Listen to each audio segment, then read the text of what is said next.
할렐루야! 오늘은 2021년 11월 19일 금요일입니다.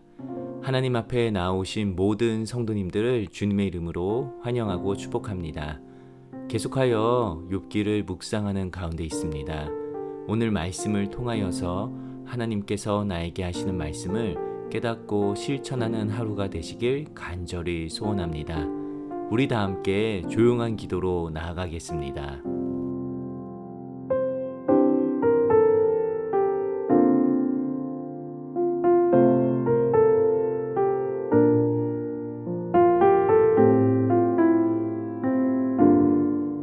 아멘. 오늘 우리에게 주시는 말씀 욥기 28장 1절에서 11절 말씀을 다 함께 보시겠습니다. 은이 나는 곳이 있고 금을 재련하는 곳이 있으며 철은 흙에서 캐내고 동은 돌에서 녹여 얻느니라.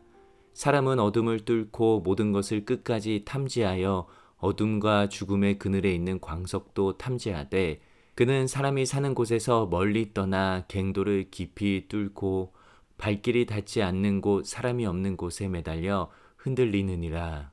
음식은 땅으로부터 나오나 그 밑은 불처럼 변하였도다. 그 돌에는 청옥이 있고 사금도 있으며 그 길은 솔개도 알지 못하고 매인 눈도 보지 못하며 용맹스러운 짐승도 밟지 못하였고 사나운 사자도 그리로 지나가지 못하였느니라. 사람이 굳은 바위에 손을 대고 산을 뿌리까지 뒤엎으며 반석의 수로를 터서 각종 보물을 눈으로 발견하고 누수를 막아 스며 나가지 않게 하고 감추어져 있던 것을 밝은 대로 끌어내느니라. 이 말씀은 살아계신 하나님의 말씀입니다. 아멘. 얼마 전에 뉴스에서 세계에서 5번째로 긴 해저 터널이 한국에서 완공되었다는 소식을 들었습니다. 총 길이가 6.9km 정도 되고 완공하는데 11년의 세월이 걸렸다고 합니다. 공사에 투입된 장비만 해도 하루 평균 50대였고 인력은 약 200명 정도라고 합니다. 11년의 세월 동안 약 20만 대의 장비와 80만 명 정도의 사람들이 투입되었던 대공사인 것이지요. 뉴저지에서 뉴욕을 연결해주는 링컨 터널을 지나갈 때도 강 밑으로 터널을 만든 것이 참으로 신기하였는데 바다 아래에 6.9km나 되는 길이로 터널을 만들었다니 정말 사람의 능력이란 참으로 대단함을 볼 수 있게 됩니다.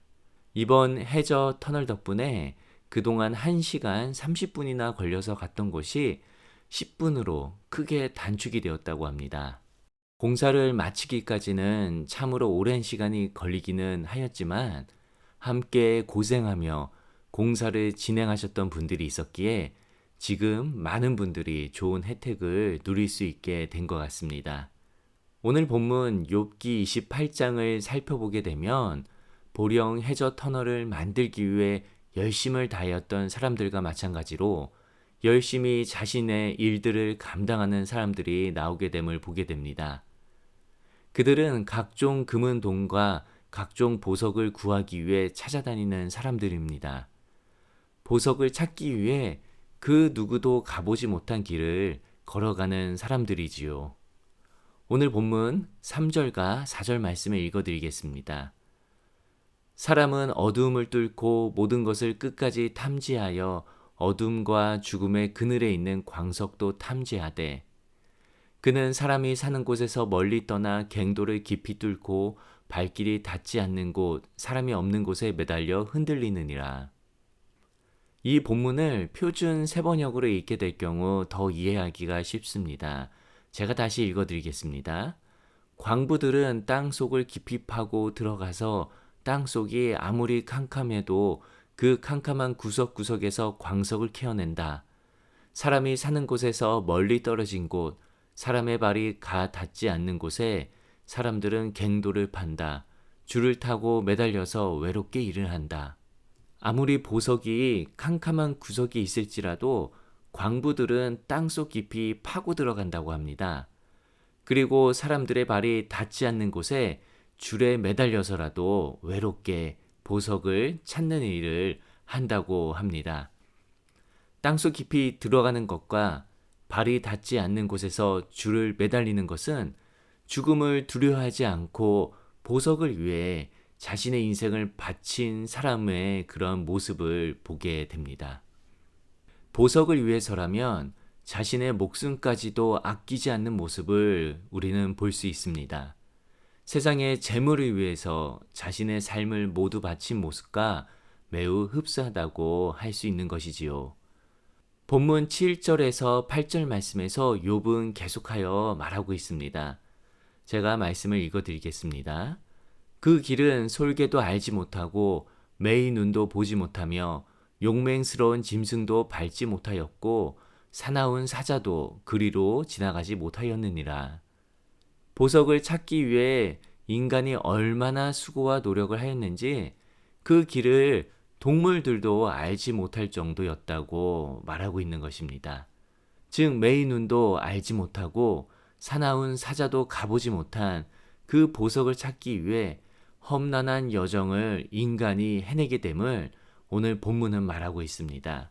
이러한 것을 보게 되면 인간의 능력과 열정이란 정말 대단하다는 것을 느끼게 됩니다. 그런데 저는 오늘 본문 말씀을 묵상하는 가운데 마음속에 들었던 질문이 하나 있습니다. 사람들은 자신의 유익과 재물을 위해 그렇게 열심히 살아가고 있는데 과연 주님과 복음을 위해서 우리 그리스도인들은 얼마나 최선을 다하고 살아가고 있는가? 라는 질문이었습니다. 우리가 믿는 하나님과 구원의 메시지는 세상의 그 무엇보다도 가장 소중하며 금은보화보다는 말할 것도 없이 중요함을 우리는 잘 알고 있습니다. 그런데 이 복음의 메시지를 전하기 위해서 얼마나 열심을 다하고 있는지를 우리는 생각해 보아야 할 것입니다. 예수님께서 하늘로 승천하시고 기독교가 세워지면서 수많은 순교자들이 나오게 되었습니다. 그들은 세상에서 가장 값진 보화인 예수 그리스도를 전파하기 위해 자신의 목숨을 기꺼이 내놓고 아무도 걷지 못한 험난한 길을 걸어갔던 사람들입니다. 히브리서 11장은 믿음의 장이라 하여 믿음의 길을 걸어갔던 사람들이 어떠한 길을 걷게 되었는지를 상세히 우리에게 알려주고 있습니다. 그 중에서 36절에서 38절의 말씀을 읽어드리겠습니다. 또 어떤 이들은 조롱과 채찍질뿐 아니라 결박과 옥에 갇히는 시련도 받았으며 돌로 치는 것과 톱으로 켜는 것과 시험과 칼로 죽임을 당하고 양과 염소의 가죽을 입고 유리하여 궁핍과 환난과 학대를 받았으니 이런 사람은 세상에 감당하지 못하느니라. 그들이 광야와 산과 동굴과 토굴에 유리하였느니라. 히브리서에 나온 믿음의 조상들은 복음을 전하기 위해 아무도 걷지 않은 십자가의 길을 자진해서 걸어갔던 사람들이었습니다. 세상의 사람들은 자신들의 삶을 윤택하게 하기 위해 보석들을 찾아 자신들의 열정과 삶을 모두 다 바치며 살아가고 있습니다. 그런데 믿음으로 살아가는 사람들은 그리스도와 한 영혼들을 위해 기꺼이 자신의 삶을 희생하며 죽음까지도 불사르며 살아갈 수 있는 사람들입니다. 이러한 믿음의 본을 선조들이 순교의 삶을 보여줌으로써 우리도 역시 순교자적 마인드로 신앙생활을 해올 수 있게 되는 것입니다. 순교라고 하면 우리가 가장 먼저 떠올리는 것은 복음을 전하다 죽임을 당하는 것입니다. 그런데 요즘 세계에서는 순교를 겪는 경우가 아주 많지는 않습니다. 특정한 무슬림 지역이나 복음이 전해지지 않은 원주민들이 사는 지역들 또는 북한과 같이 사회주의 국가에서는 여전히 목숨을 보장받지 못하고 신앙생활을 하기는 합니다. 하지만 대부분의 그리스도인들은 순교와는 거리가 먼 생활을 하고 있습니다. 그렇게 우리는 순교를 우리가 살아가고 있는 삶과 교회 공동체 안에서 찾아볼 수 있어야 할 것입니다. 예를 들어 복음을 전하기 위해 믿지 않는 가정들 또는 시험이 들어 교회에 나오지 않는 가정들을 초청하는 것도 그리스도를 위해 살아가는 순교자적 삶이라 할 수 있습니다. 나의 시간, 나의 물질들을 주님께 드리며 예수 그리스도를 전하는 것이지요. 교회에 나와 묵묵히 자신이 가진 은사를 발휘하여 봉사하고 사람들을 섬기고 하나님께 영광 돌리는 삶을 사는 것도 그리스도를 높이는 순교적 삶이라고 할 수 있습니다. 더불어 자신의 유익을 포기하더라도 하나님 나라 가족들의 유익을 위해서 자신을 희생할 줄 아는 삶도 바로 순교자적 삶을 살아가는 것입니다. 이 외에도 교회 안에서 또는 가정 안에서 할 수 있는 순교는 참으로 많습니다. 사랑하는 배우자와 자녀들의 이야기를 들어주는 것도 역시 가정 회복을 위해 자신을 희생하는 순교적 삶이라고 할 수 있습니다. 교회 공동체의 성장을 위해 나의 물질과 시간을 드리는 것도 역시 순교적 삶이라 할 수 있을 것입니다. 이렇듯 우리는 우리의 삶 가운데서도 나를 희생하여 주님을 높이는 순교자적 삶을 발견할 수 있습니다. 그런데 이 모든 순교적 삶을 살아갈 때 가장 중요한 것이 하나 있습니다. 그것은 바로 내 안에 하나님이 주시는 기쁨이 있어야 하는 것입니다. 보석을 찾아다니는 사람은 그가 죽음에 놓일지라도 그 일을 멈추지 않는 이유가 있습니다. 그것은 보석을 발견하였을 때 얻게 되는 많은 이익들을 그는 알고 있기 때문입니다. 그렇기에 그들은 기쁨으로 자신들의 일을 감당할 수 있는 것입니다. 그리스도인들도 마찬가지입니다. 우리가 교회에서 열정을 다해 봉사하고 섬기는 이유는 바로 하나님께서 주시는 참된 기쁨이 우리 안에 있기 때문인 것입니다. 주님이 나를 구원해 주셨다는 것이 실제적으로 믿어지기에 마음이 기쁩니다. 매일매일 살아가는 것이 바로 은혜 자체이기 때문에 어떠한 교회를 할지라도 기쁨으로 그 일들을 감당할 수 있게 되는 것이지요. 바울은 데살로니가 5장 16절에서 18절 말씀을 통하여 이렇게 말하고 있습니다. 항상 기뻐하라, 쉬지 말고 기도하라, 범사에 감사하라. 이것이 그리스도 예수 안에서 너희를 향하신 하나님의 뜻이니라. 바울은 항상 기뻐하는 것, 이것이 바로 우리를 향한 하나님의 뜻이라고 말하고 있습니다. 사랑하는 우리 성도님들, 우리 그리스도인들에게 주어진 하늘의 소망은 금은 각종 보석과는 비교도 할 수 없을 만큼 소중하며 위대한 것입니다.